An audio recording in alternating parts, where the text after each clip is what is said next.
Halo teman-teman semuanya, welcome back in my learning video bersama saya Afrianti Elsya Fanomi. Di pertemuan kali ini saya akan membahas mengenai EVA atau biasa yang disebut dengan Economy Value Added dan juga Residual Income yang biasa disingkat dengan RI. Sesungguhnya banyak sekali pihak-pihak yang memerlukan informasi keuangan, misalnya saja seperti kreditur, investor, pemerintah, serikat pekerja, hingga masyarakat. Informasi keuangan tersebut disediakan oleh bagian akuntansi berupa neraca dan juga laba rugi. Pembelajaran kali ini kita berfokus kepada investor, yang mana seorang investor selalu mengharapkan rate of return dari dana yang akan atau yang sudah diinvestasikan dalam suatu perusahaan. Selama ini alat ukur kinerja perusahaan banyak yang menggunakan AOI, yaitu Return on Investment. Meskipun tidak selalu AOI bisa diandalkan. Ada lagi alat ukur yang lain seperti AOI, Return on Equity, dan juga EPS, Earning per Share, dan masih banyak lagi yang lainnya. Apabila kita berbicara mengenai AOI, AOI adalah perbandingan jumlah laba dan jumlah investasi. Hasilnya dalam bentuk persentase. Menggunakan rumus AOI ini, kita bisa mengetahui seberapa efektifkah modal yang ditanamkan di dalam perusahaan untuk menghasilkan laba yang optimum. Sesungguhnya AOI memiliki banyak sekali kelemahan. Salah satunya adalah naiknya nilai AOI bukan berarti perusahaan dalam keadaan baik-baik saja. Bisa saja karena lifetime-nya, bisa juga karena biaya-biaya penyusutan karena lifetime-nya. Dan juga dampak jangka panjang. Karena apabila kita memutuskan untuk menaikkan nilai AOI, maka yang harus kita tingkatkan adalah penjualannya dan kita kurangi biaya-biayanya dan juga aset operasinya. Dan ini akan berefek kepada jangka panjang. Ketika manajemen salah memutuskan biaya yang akan dikurangi, misalnya biaya lead bank, ini akan berefek parah untuk jangka panjangnya. Oleh karena itu, manajemen harus semakin lihai dalam mencari tahu alat ukur kinerja untuk mengukur prestasi perusahaan. Selain AOI, kita bisa menggunakan EVA, yaitu Economy Value Added. EVA adalah alat ukur kinerja perusahaan di mana kinerja perusahaan diukur dengan melihat selisih antara tingkat pengembalian modal dan biaya modal, lalu dikalikan dengan modal yang beredar pada awal tahun. Artinya, kesejahteraan hanya dapat tercipta jika perusahaan mampu memenuhi semua biaya operasi dan biaya modalnya. Oleh karena itu, rumus EVA itu sendiri adalah Net Operating Profit After Tax dikurangi dengan Capital Charge, yang mana nilai EVA ini sudah mengandung unsur dari laporan keuangan, laba rugi, maupun neraca. Apabila kita ingin mengetahui nilai Capital Charge, maka kita menghitungnya dengan cara mengalihkan invested capital dengan cost of capitalnya. Rumus EVA yang lain adalah Earning Before Interest and Tax, kita kurangi dengan tax. Tax di sini adalah corporate tax, kemudian kita kurangi dengan weighted average cost of capital atau biaya modal rata-rata tertimbang. Langkah menggunakan EVA, yang pertama kita menghitung dahulu biaya modal atau cost of capitalnya, yang mana terdiri dari biaya utang, biaya saham biasa, biaya saham preference, dan juga laba ditahan. Kemudian yang kedua, kita menghitung besarnya struktur permodalan atau pendanaan. Dan yang ketiga, kita menghitung biaya modal rata-rata tertimbangnya atau weighted average cost of capital. Dan yang terakhir, kita inputkan ke rumus EVA-nya untuk menghitung EVA. Di sini saya tunjukkan contoh kasus ilustrasi ya kepada Anda semuanya. Misalnya saja pada awal tahun 2014, manajemen PT Mifasol, sebuah perusahaan distributor peralatan elektronik yang berlokasi di Jakarta, menyajikan laporan keuangan sebagai berikut yang tertera di layar kaca Anda. Di sini ada potongan untuk neraca per 31 Desember tahun 2012 dan tahun 2013, yang mana kita lihat di sini total asetnya adalah 1.850 juta, sama dengan total pasifanya. Dan di tahun 2013, total asetnya adalah 2M, sama halnya dengan total pasifanya atau kewajibannya. Kemudian laporan laba rugi yang didapat tahun 2013 dengan penjualan bersih sebesar 3,2M. HPP sebesar 2M, laba kotor 1,2M, biaya operasi 900 juta, laba usaha sebelum bunga dan pajak 300 juta, dan pendapatan bunganya 35 juta, biaya bunganya 30 juta, laba usaha sebelum pajak 305 juta, dan di kasus ini kita gunakan pajak penghasilan sebesar 30%, yaitu 91.500.000. Laba bersihnya sebesar 213.500.000. Apabila kita ingin menyelesaikannya menggunakan rumus EVA, maka yang harus kita cari terlebih dahulu adalah pendapatan totalnya. Karena di sini di informasi keuangannya memberikan informasi mengenai laba operasi sebesar 300 juta, pendapatan bunga 35 juta, sehingga kita tahu pendapatan totalnya sebesar 335 juta.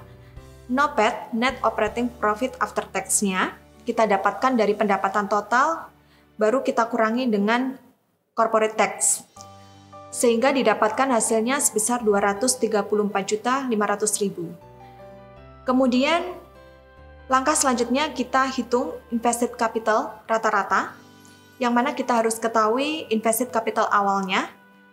Dari total pasifa 1M 850 juta, kita kurangi dengan utang lancar, yaitu sebanyak 70 juta di tahun 2012, sehingga hasil yang didapatkan untuk invested capital awal adalah 1M 780 juta. Dan invested capital akhir dengan nilai 2M kita kurangi dengan 85 juta berasal dari data tahun 2013, hasilnya adalah 1M 915 juta.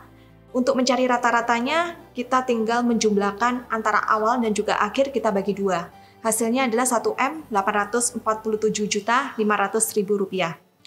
Untuk capital charge, kita kalikan invested capital rata-rata, kita kalikan dengan cost of capital. Di sini cost of capitalnya di kasus ini sebesar 10%. Jadi capital charge-nya sebesar 184.750.000. Untuk nilai EVA-nya, kita tinggal menginputkan informasi yang ada, yaitu net operating profit after tax, kita kurangi dengan capital charge, hasilnya adalah 49.750.000 rupiah. Dari perhitungan EVA, kita bisa mengambil kesimpulan bahwa perhitungan EVA ini sangat baik sekali untuk mengukur profitabilitas. Kita memutuskan kebijakan yang terkait dengan efisiensi operasi, dan pengalokasian aset-aset tertentu yang lebih efektif, dan pembiayaan yang tepat untuk perusahaan. Dari hasil penilaian perusahaan menggunakan EVA, kita mengetahui beberapa hal, bahwa apabila nilai EVA tersebut adalah di atas 0 atau punya nilai positif, maka perusahaan sudah berhasil menciptakan nilai tambah ekonomis bagi perusahaan itu sendiri, atau perusahaan mampu menciptakan strategi manajemen yang tepat sehingga menghasilkan creating value. Apabila nilai EVA-nya sama dengan 0, maka manajemen perusahaan berada di titik impas, yang artinya perusahaan tidak mengalami kerugian dan juga tidak mengalami keuntungan. Apabila EVA-nya kurang dari 0, maka EVA bernilai negatif, yang artinya perusahaan tidak mampu menciptakan strategi manajemen yang tepat, sekalipun perusahaan tersebut menghasilkan laba. Dari EVA, kita bisa menarik kesimpulan apabila EVA ini memiliki banyak sekali keunggulan. Keunggulannya adalah EVA melihat dari kacamata pemegang saham, artinya perusahaan seolah-olah berakting sebagai pemegang saham di sini. Sehingga para manajernya atau pemangku kepentingan yang ada di perusahaan, mereka akan berusaha mengoptimalkan kinerja mereka untuk mendapatkan laba yang optimal untuk para pemegang sahamnya. Dan yang kedua, dengan menggunakan rumus EVA ini bisa digunakan untuk memecahkan semua permasalahan perbisnisan, karena rumus EVA cukup kompleks, datanya didapat dari laba rugi maupun neraca. Tapi EVA juga memiliki kelemahan. Kelemahannya adalah sangat sulit sekali untuk menentukan biaya modal yang betul-betul akurat ketika biaya modal tersebut merupakan modal sendiri, khususnya untuk perusahaan yang go public. Dan yang kedua adalah analisis EVA ini hanya merupakan analisis berdasarkan pada data kuantitatif saja. Padahal untuk menentukan suatu kebijakan perusahaan itu tidak melulu pada data kuantitatif, namun ada faktor-faktor kualitatif yang perlu dipertimbangkan dalam membuat kebijakan tertentu. Sesungguhnya alat pengukuran kinerja perusahaan bukan hanya menggunakan EVA, namun kita juga bisa menggunakan residual income atau RI. Residual income adalah suatu rumus pengukur kinerja yang mana kita mengukur penghasilan lebih yang didapatkan dari laba setelah laba sudah mampu menutup dari target AOI-nya. Sehingga rumus untuk mencari residual income adalah laba kita kurangi dengan investasi, kita kalikan dengan target AOI, Return on Investment.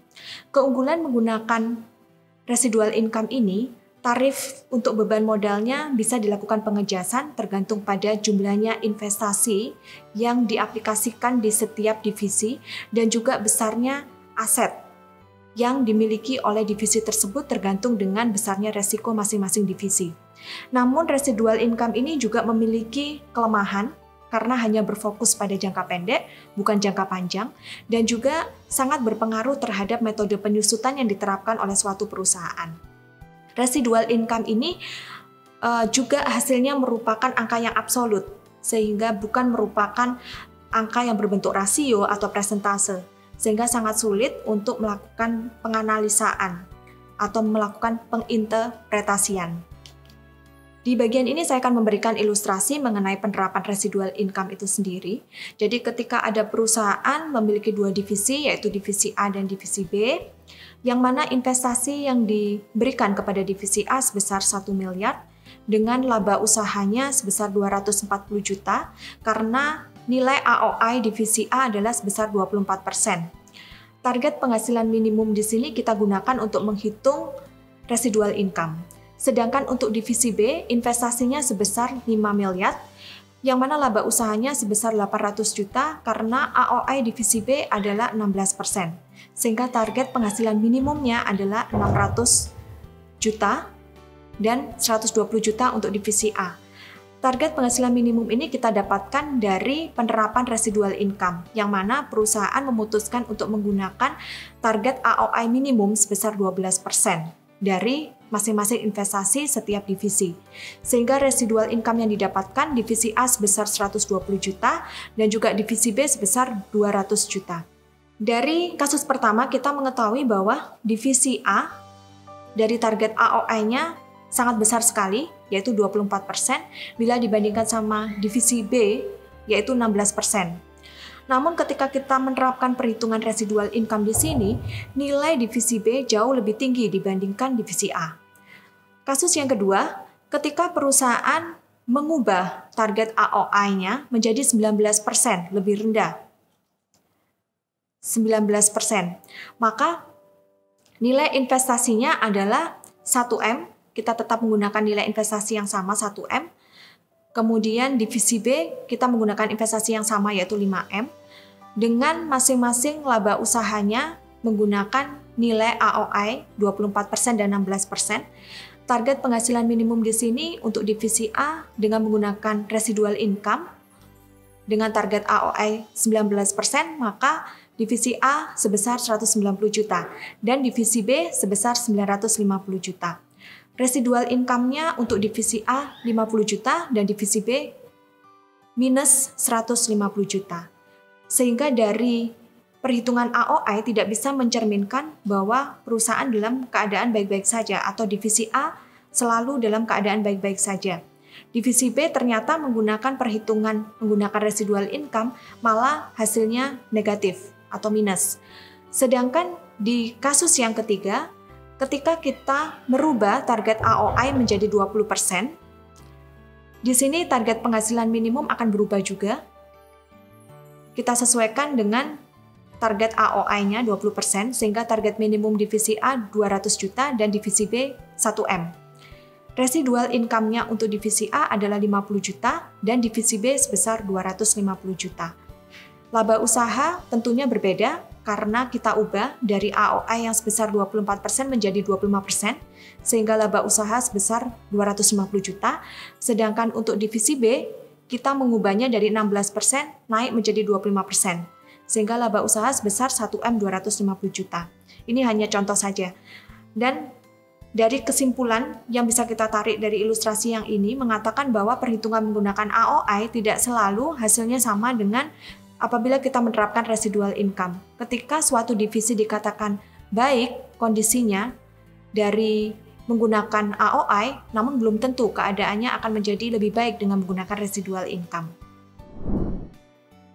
Untuk mengukur perusahaan, kinerjanya, terutama prestasinya, itu juga ditentukan oleh strategi manajemen yang diciptakan oleh pihak manajemennya.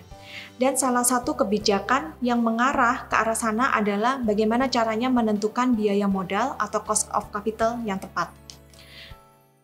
Di pembahasan kali ini saya akan membahas mengenai biaya modal atau cost of capital.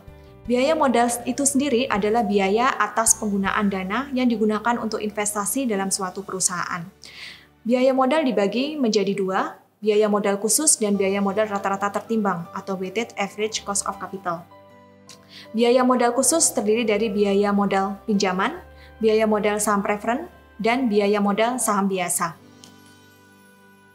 Biaya modal khusus ini merupakan dana yang dimiliki oleh perusahaan yang didapatkan dari modal pinjaman atau utang. Apabila kita bicara mengenai biaya modal pinjaman atau utang, yang mana kita menghitung biaya modalnya dengan rumus suku bunga pinjaman kita kurangi dengan tarif pajak. Tarif pajak di sini adalah corporate tax dan juga kita kalikan dengan suku bunga pinjaman.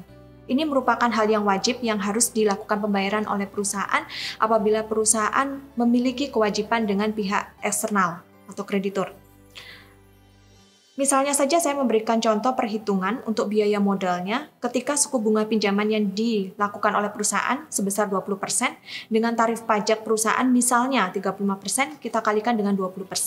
Hasilnya adalah 13% untuk biaya modal pinjaman atau utang. Yang kedua adalah biaya modal khusus untuk modal saham preferen. Menggalang dana perusahaan bisa berasal dari saham preferen. Kita bisa menggunakan rumus tarif dividen, kita kalikan dengan nilai nominal saham, kita bagi dengan harga pasar saham.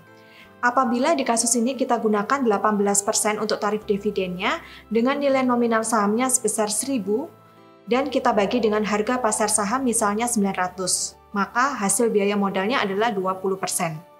Yang ketiga adalah biaya modal khusus untuk saham biasa. Jadi perusahaan menggalang dananya juga bisa berasal dari saham biasa. Rumus untuk menghitung biaya modalnya adalah dividen per saham saat ini kita bagi dengan harga pasar saham, kita tambahkan dengan tingkat pertumbuhan rata-rata dividen yang diharapkan. Misalnya saja kita menggunakan dividen per saham saat ini adalah 15 dibagi dengan harga pasar sahamnya 1.200, ditambahkan misalnya saja tingkat pertumbuhan rata-rata dividen yang diharapkan adalah 0,2, maka hasilnya sebesar 32,5%. Apabila kita menggabungkan semuanya, ini kita gunakan di perhitungan biaya modal rata-rata tertimbang. Kita harus mengklasifikasikan terlebih dahulu sumber dana yang didapat oleh perusahaan dari sisi biaya modalnya. Misalnya saja perusahaan mendapatkan sumber dana dari utang sebesar 400 juta, dari saham preferen sebesar 250 juta, dan saham biasa sebesar 350 juta, yang mana total keseluruhan sumber dana tersebut sebesar 1 miliar. Apabila kita presentasikan masing-masing untuk utang 40%, saham preferen 25%, dan saham biasa 35%, sehingga untuk biaya modalnya, nilai dari biaya modal khusus kita dapatkan dari perhitungan yang sebelumnya sudah saya tunjukkan ke Anda sekalian. Kemudian, biaya modal rata-rata kita dapat dari mengalihkan proporsi sumber dana masing-masing dengan biaya modal khusus masing-masing. Misalnya sumber dana utang proporsinya 40%, kita kalikan dengan biaya modal khusus untuk utang sebesar 13%, hasilnya adalah biaya modal rata-rata 5,2%. Begitu seterusnya dengan saham preferen, saham biasa juga seperti itu. Sehingga total yang didapatkan untuk biaya modal rata-rata adalah sebesar 21,6%.